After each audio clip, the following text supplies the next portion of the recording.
Hello' friends, আশা কৰোঁ আপোনাক সকলো ভালে আছে। আবেলি সময় যেতিয়া হৈ পৰে বেচনৰ চিলা খাই বিৰাটেই ভাল লাগে।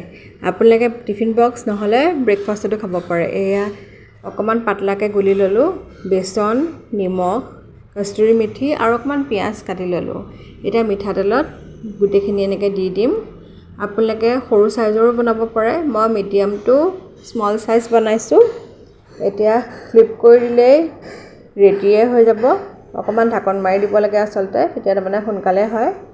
আৰু আচলতে পকৰি বুলি ক'লে আচলতে বহুতখিনি তেল লাগে, কিন্তু আচলতে এয়া বনাবলৈ হ'লে, চিলা বনাবলৈ হ'লে বহুতখিনি আচলতে তেল নালাগে আৰু হেল্থৰ কাৰণেও বহুত ভাল। আপোনালোকে গৰম গৰমকৈ খাই বহুত ভাল পাব, আৰু চাহ একাপ যদি লগত লৈ লয় তেতিয়া আৰু খাই ভাল পাব।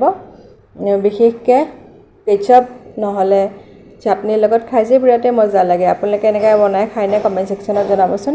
ইয়াত যদি অকণমান ভেজিছ দি দিয়ে খাবলৈ বিৰাটেই ভাল লাগিব, আৰু ষ্টাফিঙৰ কাৰণে যদি আপোনালোকে পনীৰ যদি ইউজ কৰে তেতিয়া খাই আৰু মজা লাগিব। ৰেচিপিটো যদি ভাল লাগিছে চেনেলটো প্লিজ ছাবস্ক্ৰাইব কৰি দিবলৈ নাপাহৰিব।